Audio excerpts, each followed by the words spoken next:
The president calling tonight's deadline of 7 o'clock Chicago time one of the most important moments in world history. The U.S. launched a new round of attacks today inside Iran, hitting several key military and economic targets. President Trump also ratcheting up the rhetoric on social media, saying, quote, "A whole civilization will die tonight, never to be brought back again. I don't want that to happen, but it probably will." Only a fool would doubt what President Trump is willing to do. I think everything's on the table. I think the 8 o'clock period comes by and there's no give on behalf of Iran. You will start to see bombing commence. So this is happening right now. 265 House members, a bipartisan supermajority, have formally invoked Section 4 of the 25th Amendment, demanding VP Vance and the cabinet officially declare Trump unfit for office. It is not a close vote. Congress has collectively decided he is too erratic and dangerous to hold power one more day. This is genuinely unprecedented in the entire sweep of American constitutional history.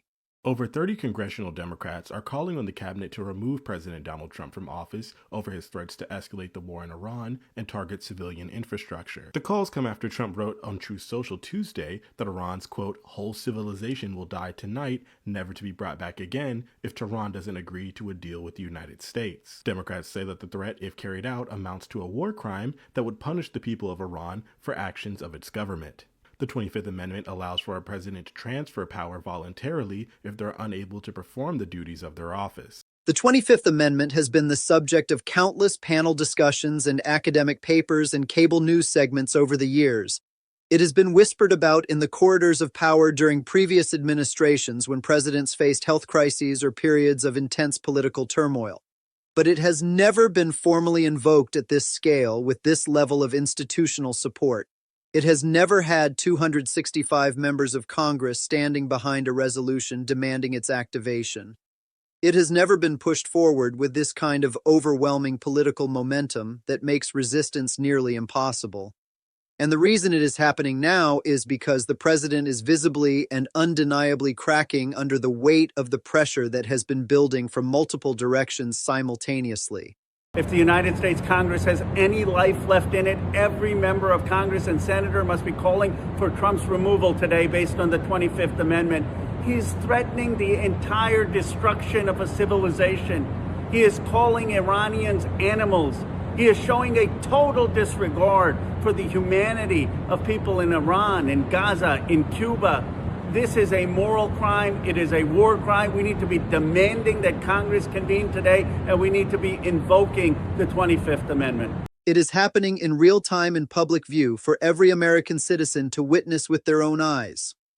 Trump is breaking down psychologically, and Congress has decided that waiting for the slow machinery of impeachment to grind forward is simply not an option when the commander-in-chief is demonstrating clear signs of unfitness on a daily basis. The truly staggering detail in all of this, the fact that makes seasoned political observers stop and catch their breath, is the number of Republicans who crossed the aisle to support this removal resolution.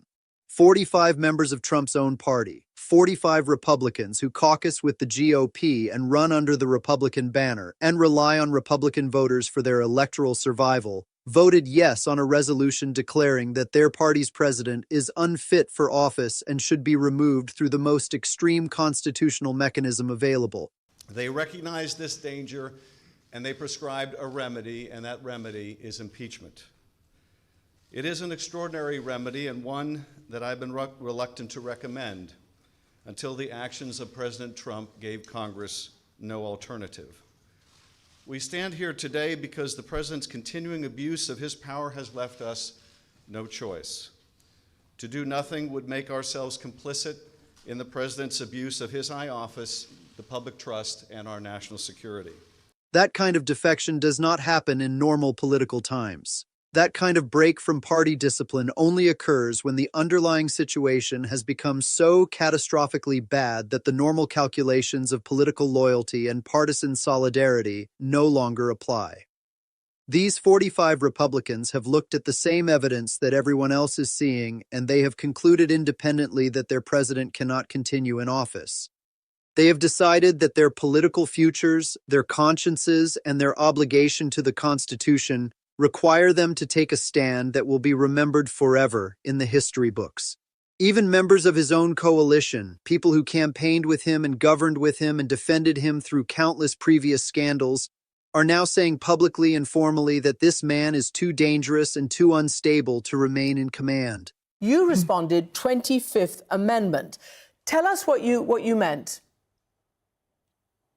I was absolutely shocked and horrified that the president, the man that I supported and helped get elected, would call for an entire civilization of people to be murdered.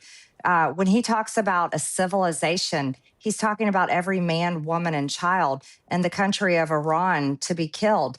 And I think that is completely unacceptable for the president of the United States, for any leader of any country around the world. Trump's response to this removal push is perhaps the most revealing window into his current mental state. In the span of just a few hours, he posted 30 times on his social media platform, 30 separate messages composed entirely in capital letters, ranting with increasing incoherence about deep state conspiracies and civil war scenarios and the betrayal of everyone around him. He is specifically targeting J.D. Vance, calling his own hand-picked vice president a complete traitor for even considering signing the 25th Amendment Declaration. In calling for this seditious act, the President has committed an unspeakable assault on our nation and our people. I join the Senate Democratic leader in calling on the Vice President to remove this president by immediately invoking the 25th Amendment. If the Vice President and the Cabinet do not act, the Congress may be prepared to move forward with impeachment.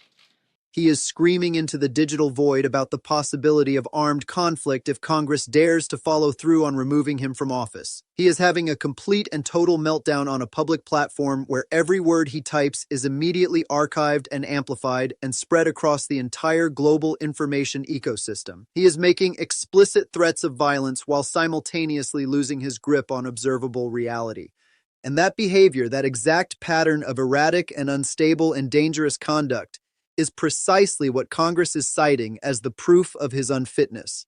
Trump is providing the evidence against himself in real time, proving through his own words and his own actions that he should not be entrusted with the powers of the presidency for even another hour.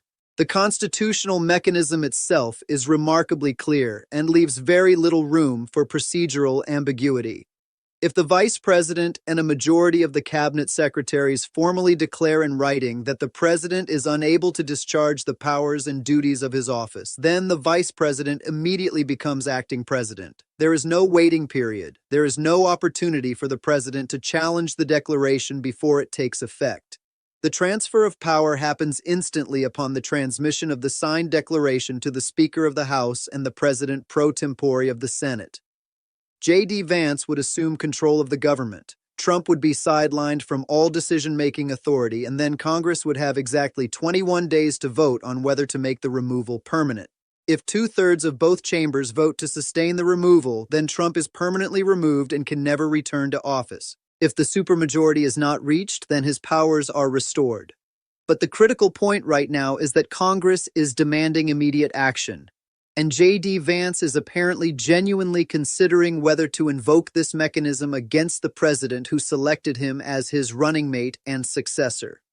The fact that Vance is even entertaining this possibility tells you something extraordinarily significant about the internal dynamics of this administration. Trump's own vice president, the person he chose to be a heartbeat away from the presidency, is seriously weighing whether to declare him unfit for office. That means Vance has seen things from his unique vantage point inside the administration that have convinced him the situation is genuinely dire. That means the pressure to invoke the 25th Amendment is not just coming from Congress or from the media or from the opposition party. It is coming from inside the House. It is coming from the people who work closest to Trump and who understand better than anyone else how erratic and unstable his behavior has become. The cabinet math is specific and surprisingly achievable. 8 out of the 15 cabinet secretaries combined with the vice president would be sufficient to trigger the mechanism. 8 people out of 15 is not some impossible threshold that can never be reached. It is a simple majority of the cabinet plus 1. And reports indicate that some of Trump's own appointed officials, people he personally selected and the Senate confirmed, actually believe he should be removed from power. Some of the individuals closest to Trump in the entire government, people who attend meetings with him and receive his directives and witness his decision-making process up close, have concluded that he is unfit to continue serving as president. That is an extraordinary fact that speaks volumes about the severity of the crisis. The specific incidents that Congress is citing as concrete evidence of unfitness are devastating when assembled together as a cumulative record. Caroline Leavitt collapsed on live television during a White House press briefing, an incident that speaks to the chaotic and psychologically abusive environment created by an erratic and unstable commander-in-chief. The Epstein witness fainted in federal court while testifying about cover-ups and obstruction that were allegedly ordered directly by Trump, providing sworn testimony that links the president personally to criminal obstruction of justice. A leaked Department of Justice memo from Attorney General Pam Bondi documented Trump explicitly ordering the redaction of names belonging to his associates from sensitive materials, creating a paper trail of presidential obstruction. Kash Patel was caught lying under oath about unauthorized investigations, evidence that the FBI director committed perjury in service of protecting the president. Each of these incidents individually would be damaging. Taken together as a pattern, they present a portrait of an administration in complete ethical and functional collapse with the president himself at the center of the corruption. Congress is looking at this cascade of failures and scandals and saying that the normal constitutional mechanisms are insufficient to address the emergency, the multiple public collapses, the documented obstruction, the perjury committed under oath, the erratic behavior on social media, the explicit threats of violence against political opponents, the complete psychological meltdowns occurring in full public view. This is not the portrait of a normal, functional president who happens to have some political problems. This is the portrait of someone who is demonstrably and clearly unable to perform the basic duties of the office. And Congress has decided that the 25th Amendment is the appropriate tool for addressing that unfitness immediately, rather than waiting for impeachment proceedings that could drag on for months. The bipartisan nature of this push is what gives it such extraordinary political legitimacy. This is not a Democratic coup or a partisan witch hunt. This is 45 Republicans joining with the overwhelming majority of Democrats to say that the situation has become untenable and that action must be taken now. Those 45 Republicans have independently assessed the evidence and concluded that their loyalty to the Constitution and to the country outweighs whatever loyalty they might owe to a president who is visibly unraveling. The political pressure is coming from across the entire spectrum, from progressives and moderates and conservatives who have all arrived at the same conclusion through their own independent reasoning. That kind of consensus is vanishingly rare in American politics, and when it emerges, it carries a moral and political weight that cannot be dismissed. The timeline for what happens next is compressed and urgent by design. Congress is not suggesting that the cabinet take its time and deliberate for weeks. Congress is demanding immediate action because the situation is being treated as an emergency requiring emergency measures. The push is for Vance and the cabinet to act now, to sign the declaration this week, to remove Trump from power before he can cause additional damage that might be irreversible. The sense of urgency is palpable because every day that Trump remains in control of the nuclear codes and the military and the executive branch is a day when his deteriorating mental state could lead to decisions that endanger national security or even human civilization itself. Trump's response to all of this is proving every single argument that Congress is making. The 30 posts in a matter of hours, the all-caps screaming, the incoherent rants about civil war, the threats directed at his own vice president, the complete abandonment of any pretense of presidential demeanor. He is demonstrating through his actual conduct the very unfitness that Congress is citing as the grounds for removal. It is a self-defeating spiral of the most dramatic kind where every attempt to fight back against the removal push provides additional evidence for why the removal is necessary. The approval numbers are reflecting this collapse in real time, with polling showing support cratering to historic lows in the low 30s. The financial markets are panicking, with major indices dropping sharply on the news of the 25th Amendment push as investors confront the reality that the American government is fundamentally unstable and that the president might actually be removed from office through an unprecedented constitutional process. J.D. Vance is the fulcrum on which this entire situation pivots. Everything comes down to whether he is willing to sign the declaration. If Vance decides to act, if he puts his name on the document declaring Trump unfit, then the mechanism is triggered and there is no stopping it.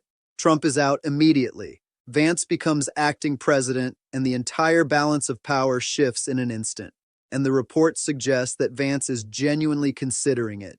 He is apparently weighing the evidence and the political calculus and his own constitutional obligations.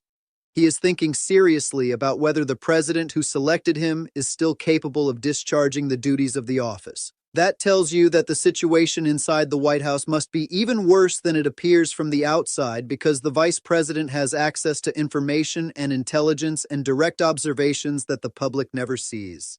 If Vance is concerned enough to consider invoking the 25th Amendment, then the reality of Trump's condition must be truly alarming. The cabinet members are facing intense pressure from every conceivable direction. Congress is pressuring them to sign the declaration and fulfill what many lawmakers see as their constitutional duty. Their own staffs are terrified, working in an environment of constant chaos and uncertainty, and many are privately urging their bosses to take action.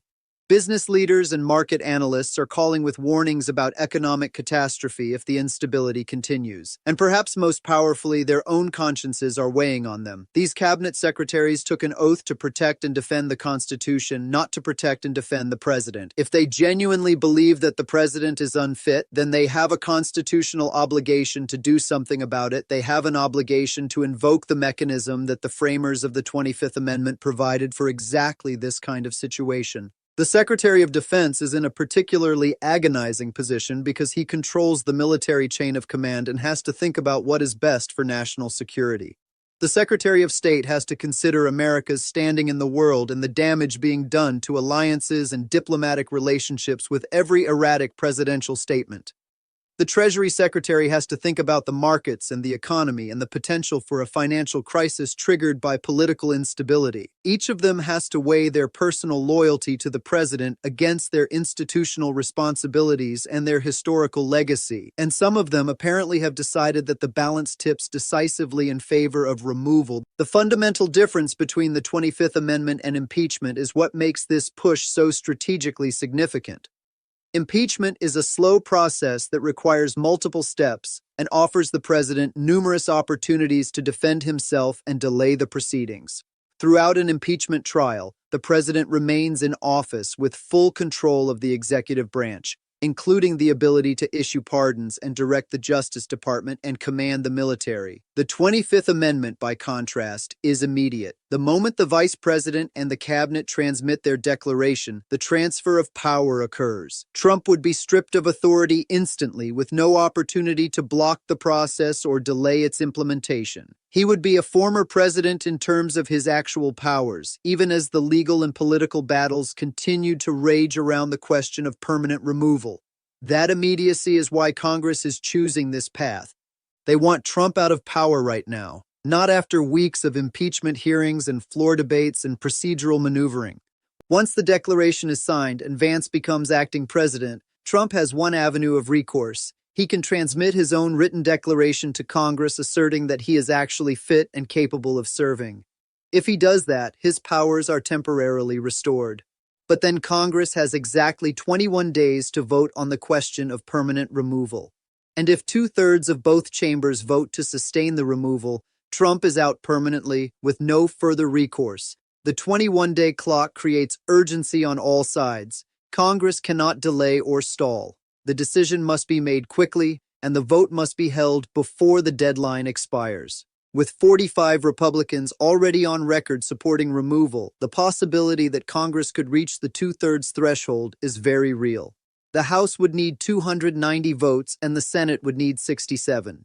Those are high bars, but they are not insurmountable given the bipartisan consensus that is already forming around the conclusion that Trump is unfit. Trump will not go quietly regardless of how the process unfolds. He will fight with every tool at his disposal and many tools that are not legitimately at his disposal. He will claim that the 25th Amendment is being applied unconstitutionally. He will argue